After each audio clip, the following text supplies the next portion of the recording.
आणि जालन्यातल्या अंतरवली सराटीमध्ये वर्षभरापूर्वी म्हणजे 1 सप्टेंबर 2023ला दगडफेक आणि लाठीचार्जवरनं आता राजकारण तापलेलं आहे.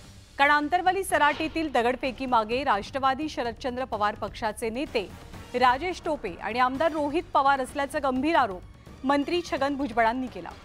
दगडफेक आणि लाठीचार्ज नंतर जरांगे निघून गेले होते, मात्र टोपे आणि रोहित पवारांनी त्यांना परत आणल्याचा दावा भुजबळ करू लागले. तसंच लाठीचार्ज नंतर पवार आणि ठाकरे गेल्यामुळे जनतेसमोर एकच बाजू आली असं वक्तव्य भुजबळांनी केलं. लाठीमार झाला त्यावेळेला माझ्या माहितीप्रमाणे जरांगे तिथून निघून गेला होता. रात्री 2 वाजता राष्ट्रवादीचे 2 आमदार, एक स्थानिक आमदार आणि एक रोहित पवार यांची नावं पुढे आली आणि काय ना टोपे, राजेश टोपे, ह्या दोघांनी त्याला परत आणून तिथे बसवला. पवार साहेबांनी गेले म्हणून उद्धव ठाकरे गेले आणि खरी माहितीची आहेत त्या दोघांना पण जे गेले तिथे नेते त्यांना कल्पना नव्हती, पवार साहेबांना पण आणि उद्धवजींना सुद्धा. तर मंत्री छगन भुजबळांच्या याच आरोपांना मनोज जरांगेंनी प्रत्युत्तर दिलंय. भुजबळांना वेड लागले अशी घणाघाती टीका जरांगेंनी केली आहे. तसंच भुजबळांनी दंगली घडवण्याचा प्रयत्न करू नये असंही जरांगे म्हणतात. सोबतच भुजबळांना लक्ष्य करताना आरोप सिद्ध करण्याचं चॅलेंज सुद्धा जरांगेंकडनं दिलं गेलंय. कोणी काय केलं आणि काय नाही सरकारच त्या फडणवीसकडे आहे. फडणवीस तेवढ्या बाबतीत हुशार येतो, हे काही सांगायची गरज नाही. ते चौकशी करीन ना, टाकणं मध्ये म्हणा कोणाला माहित होतं त्याला, टाक मध्ये सगळ्याला. हे छगन भुजबळ ना पुरा कामातून गेलेला माणूस. आता लागत आहे गिरायक त्याला, बरंच आता गिरायक लागत त्याला, लय अंतर्ज्ञानी आहे त्याला, लय कळत असलं. फक्त एक ध्यानात ठेवी, दंगली घडून येऊ देऊ नको. हा, तो स्वप्न पूर्ण करू नको. गोरगरीब ओबीसी मराठी अंगावर घालू नको, ध्यानात राहू दे. म्हातारपणाला पापाचा डाग लावून घेऊ नको, ध्यानात राहू दे. लिंबू का पिणारा अंगारा लावणारा, त्याला लय चमत्कारिक बाबा आहे. ते चमत्कारिक बाबाला लय कळत आहे, चमत्कारिक बाबा आहे. अरे बाबा, आणि बाबा दिसतोय दाढी ते सध्या बाबा लगे टिळा लाव थोडासा, एक नसतो ते असा असं असं इकडून असं. अरे बाबा. आणि भुजबळांच्या वक्तव्यावरती मुख्यमंत्री एकनाथ शिंदेंची प्रतिक्रिया सुद्धा समोर आली आहे. भुजबळांनी त्यांना आलेला अनुभव सांगितला असेल असं विधान शिंदेंनी केलेलं आहे.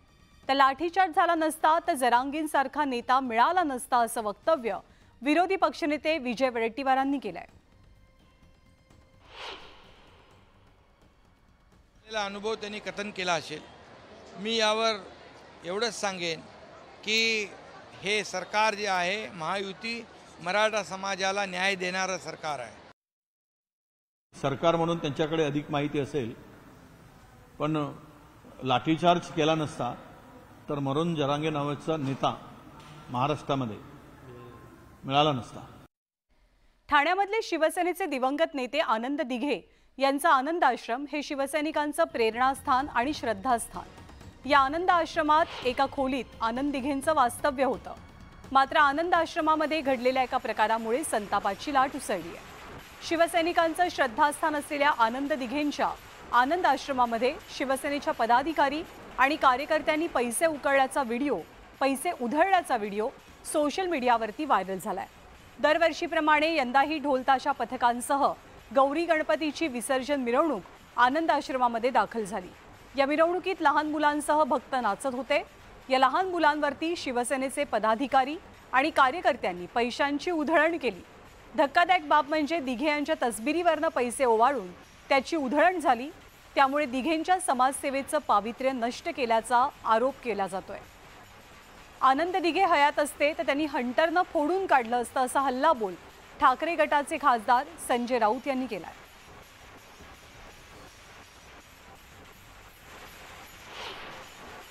आनंद दिघे यांच्या त्या वास्तूमध्ये ते जिथे बसायचे त्याच्या डाव्या बाजूला एक हंटर लावलेला आहे. आनंद दिघे असते हयात आणि असा धिंगाणा त्याने पाहिला असता तर त्याने तो भिंतीवरचा हंटर काढून अशा प्रकारे लुटीचा पैसा उधळणाऱ्यांना फोडून काढला असता. आता जे शिवसैनिक दिघेंचं नाव फोटो लावून जे शिवसैनिक असतात ते खरं तर बारमधले शिवसैनिक होते. मी ते पाहिलं, त्याची चौकशी होईल. ज्यांनी असा प्रकार केलाय त्याला पक्षातून काढून टाकणार, त्याच्यावर कारवाई करणार. आणि राज्य सरकारचे संकट मोचक म्हणून गिरीश महाजनांना ओळखलं जातं. कोणतेही राजकीय संकट आल्यास त्यावर तोडगा काढण्याचा हातखंडा महाजनांकडे असतो अशी चर्चा आहे. मात्र या संकट मोचकावरती संकट आल्याची घटना समोर आली आहे. संकट मोचकावरतीच संकट. चिखलमय रस्त्यावरून महाजनांचा प्रवास. जामनेरच्या लिहितांडा गावातली घटना. आता तरी गावातले रस्ते सुधारणार. ग्रामविकास मंत्री आणि आमदार गिरीश महाजन यांच्या मतदारसंघातील लिहितांडा गावातलं हे चित्र. या गावातील रस्त्याची दुरवस्था झाली आहे. रस्त्यावर जागोजागी चिखलाचं साम्राज्य पसरलंय. एका कार्यक्रमाच्या निमित्तानं गिरीश महाजन यांनी या गावाला भेट दिली होती. याच वेळी इथे उपस्थित असलेल्या काही तरुणांनी गिरीश महाजनांसमोर आपली कैफियत मांडली.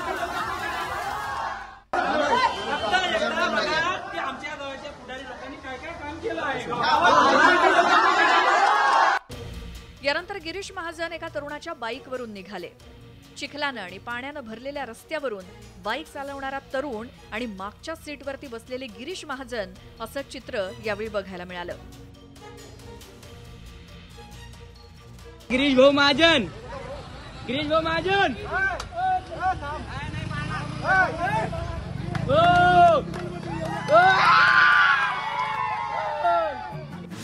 जामनेर तालुक्यातील लिहितांडा या गावातील या व्हायरल व्हिडिओवरून विरोधकांनी गिरीश महाजनांसोबत राज्य सरकारला देखील लक्ष केलं.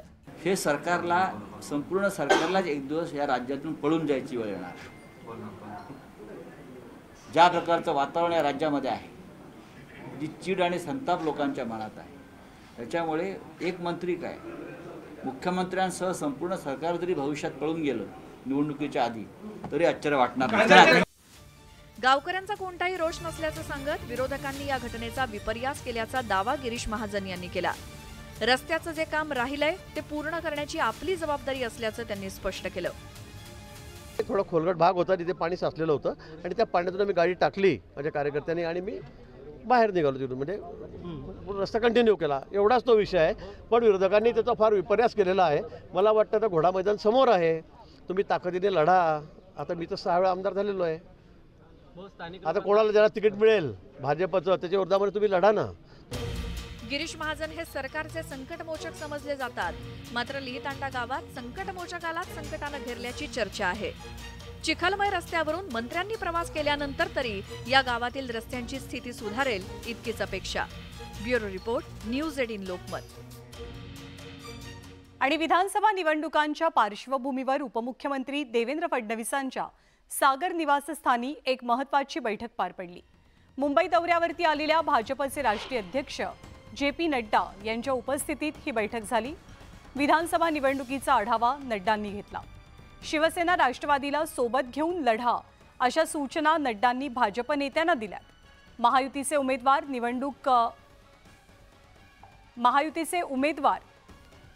निवडणुकीमध्ये अधिकाधिक द्या, तसंच बंडखोरी टाळण्यासाठी नेत्यांना विश्वासात घ्या असा कानमंत्र नड्डांनी भाजप नेत्यांना दिल्याचं कळतंय.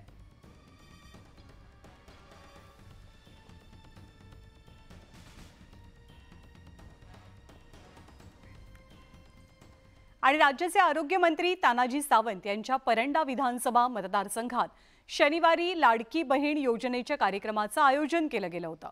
या कार्यक्रमाला मुख्यमंत्र्यांसह दोनही उपमुख्यमंत्री उपस्थित राहतील असं सांगितलं गेलं. पण ऐन वेळेला दोनही उपमुख्यमंत्र्यांनी या कार्यक्रमाकडे पाठ फिरवली.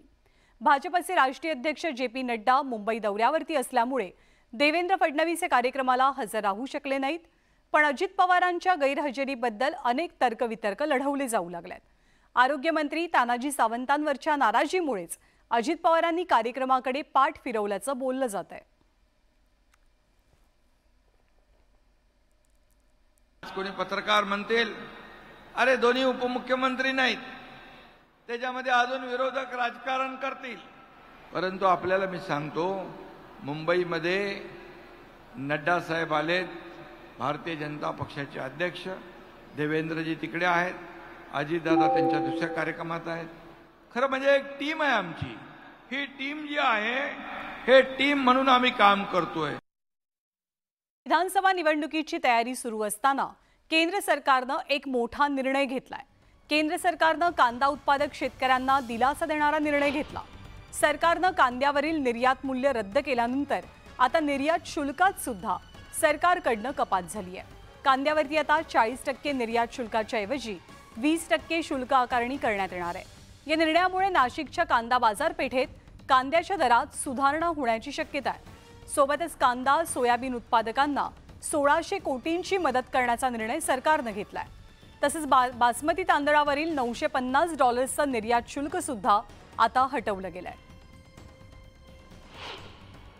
भारत में जो रिफाइनिंग हो रही है उसको भी लाभ मिलेगा और साथ ही साथ आयात कम होने से सोयाबीन की यहाँ पे खपत भी बढ़ेगी, उसका डिमांड बढ़ेगी.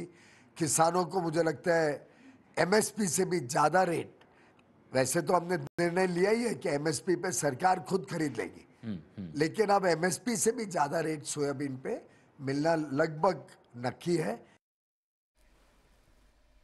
आणि केंद्र सरकारच्या निर्णयावरती शेतकरी नेत्यांनी मात्र टीका केली आहे. शेतकरी नेते काय म्हणतात आपण पाहूया. मध्ये तांदूळ उत्पादन होत असताना, कांदा उत्पादन होत असताना की असे निर्णय घेणे हे आत्मघातीपणाचे निर्णय आहेत. फार उशिरा घेतलेला निर्णय. मला असं वाटतं हा विधानसभेच्या निवडणुकीच्या पार्श्वभूमीवर घेतलेला निर्णय लोकसभेमध्ये मार खाल्ला आहे. छगन भुजबळ सारखे मातब्बर नेते त्या कांद्या पट्ट्यातले आहेत. विधानसभेत त्यांना अडचण होऊ नये म्हणून एक प्रकारनी केलेली ही डागडुजी आहे. 7,000 पर्यंत सोयाबीन जर का न्यायचे असेल तर सोयाबीन निर्यातीचा निर्णय सरकारनं तातडीने घेतला पाहिजे आणि निर्यातीला प्रोत्साहन दिलं पाहिजे अशी आमची मागणी आहे. आणि टप्प्याटप्प्याने हे पुन्हा तेलावरचं आयात शुल्क अजून थोडं 10% वाढवलं पाहिजे. बरोबर शेतकऱ्यांचं सोयाबीन मार्केटमध्ये 6-7 हजारापर्यंत जाईल आणि कापसाच्या निर्यातीला सुद्धा प्रोत्साहन दिलं पाहिजे. आणि केंद्र सरकारच्या निर्णयाचं सत्ताधाऱ्यांनी स्वागत केलंय. मुख्यमंत्री एकनाथ शिंदेंनी या निर्णयासाठी पंतप्रधान मोदींचे आभार मानले. या निर्णयामुळे कांदा निर्यातीमध्ये लक्षणीयरित्या वाढ होऊन शेतकऱ्यांचं उत्पन्न वाढेल असा विश्वास सत्ताधारी व्यक्त करतात. तर लोकसभेनंतर विधानसभेत पराभव दिसू लागल्यानं हा निर्णय घेतल्याची टीका विरोधकांनी केली आहे.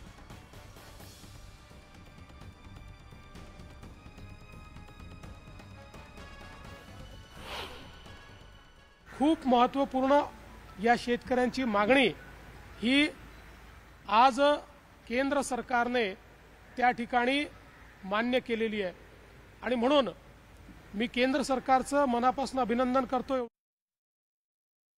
निवडणुकीमध्ये पराभव झाल्यानंतर आणि महाराष्ट्राच्या विधानसभेच्या निवडणुकीमध्ये दारुण पराभव डोळ्यासमोर दिसत असताना आणि हरियाणा हे एक बासमती तांदळाचं मोठं उत्पादन करणारं राज्य आहे. हरियाणा निवडणुकीमध्ये काही हाताला लागावं म्हणून काल केंद्र सरकारनं हे निर्णय घेतलेले आहेत. हे संपूर्णपणे राजकीय निर्णय आहेत.